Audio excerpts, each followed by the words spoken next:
Emas hijau bumi menoreh. Ungkapan ini pernah berjaya dan disandang para petani vanili di Kabupaten Kulon Progo pada era 1976 hingga 1977 silam. Saat itu, vanili menjadi komoditas perkebunan yang dibudidayakan para petani di wilayah ini. Setiap satu keluarga rata-rata memiliki hasil panen sebanyak 1 kuintal vanili basah setiap tahunnya. Hasil panen vanili para petani di Kapanewon Samigaluh ini pun dikirim ke berbagai negara melalui para tengkulak. Saat itu, 1 kilogram vanili basah seharga dengan 1 gram emas.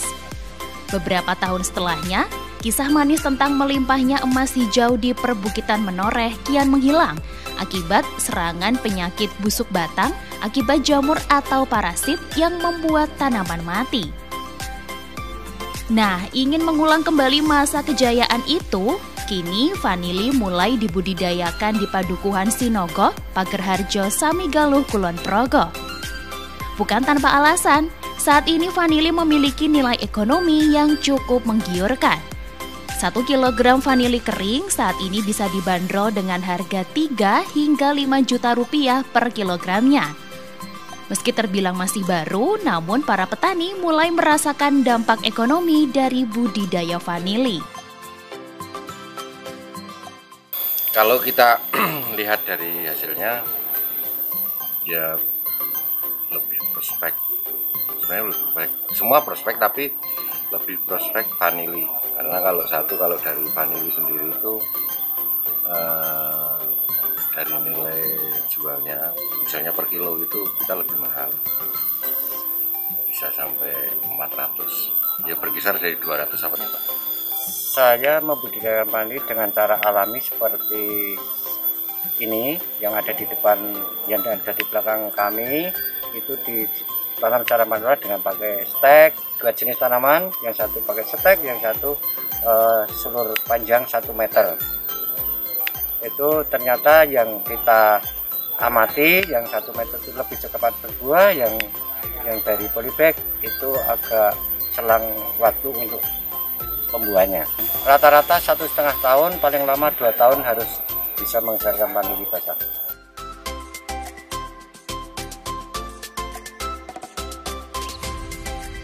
Sejak digalakan mulai tahun 2019, para petani yang tergabung dalam kelompok tani ayam membentuk unit poktan bernama Rumah Belajar Vanili Bajing.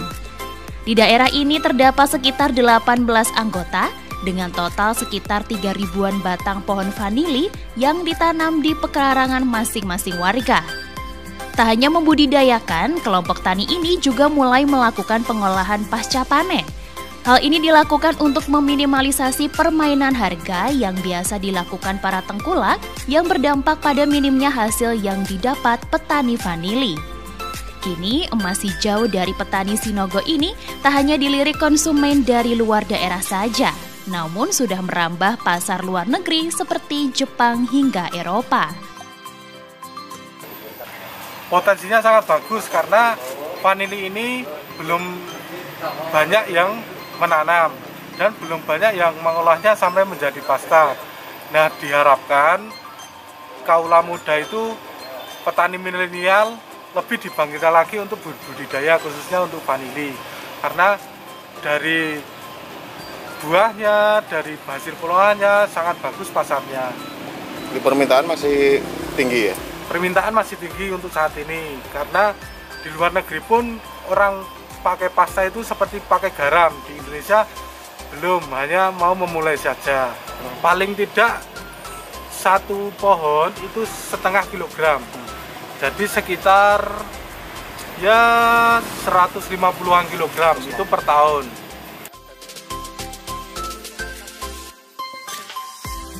Potensi yang cukup menjanjikan ini pun membuat Dinas Pertanian dan Pangan Kabupaten Kulon Progo akan memperluas area tanam vanili di 4 Kapanewon, yakni Samigaluh, Kalibawang, Girimulyo, dan Kokak, yang sama-sama memiliki topografi di perbukitan menoreh dengan ketinggian sekitar 400 hingga 800 meter di atas permukaan laut.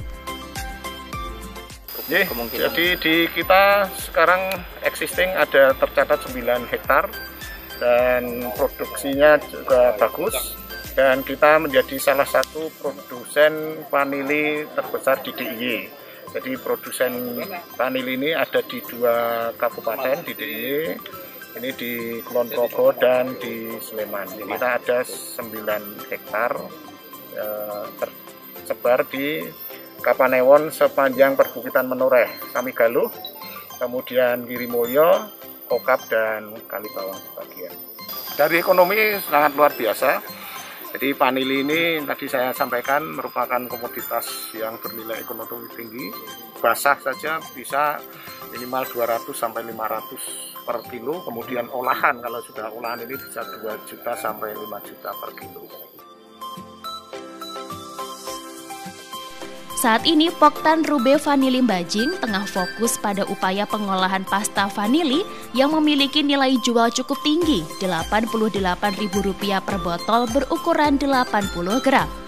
Dibanding vanili kering yang dihargai sekitar 2,9 hingga 3,4 juta rupiah per kilogramnya. Sedangkan harga vanili basah per kilogramnya hanya dibanderol Rp200.000 hingga Rp300.000. Sejak awal digalakan, Rube Vanili Mbajing telah mampu menjual sekitar 1.000 botol pasta berbagai ukuran dengan omset mencapai Rp40 juta per tahun. Selain mengandalkan penjualan hasil panen dan bagi hasil produk olahan vanili dari Poktan, para petani vanili juga masih merasakan pendapatan dari penjualan bibit vanili. Dari 3 jenis vanili yang ada, hanya ada 2 jenis yang dikembangkan karena memiliki nilai ekonomi tinggi, yakni vanila planifolia dan vanila Tahiti yang memiliki biji atau serbuk hitam di dalam buahnya. Sementara 1 spesies lagi yakni vanila pompana tidak dikembangkan petani di daerah ini. Diharapkan budidaya vanili yang mulai dikembangkan di perbukitan Menoreh nantinya dapat meningkatkan perekonomian masyarakat dan kejayaan emas hijau bumi Menoreh dapat terulang kembali. Dari Kulon Progo, Daerah Istimewa Yogyakarta, Sakti Ahmadi, Adi TV.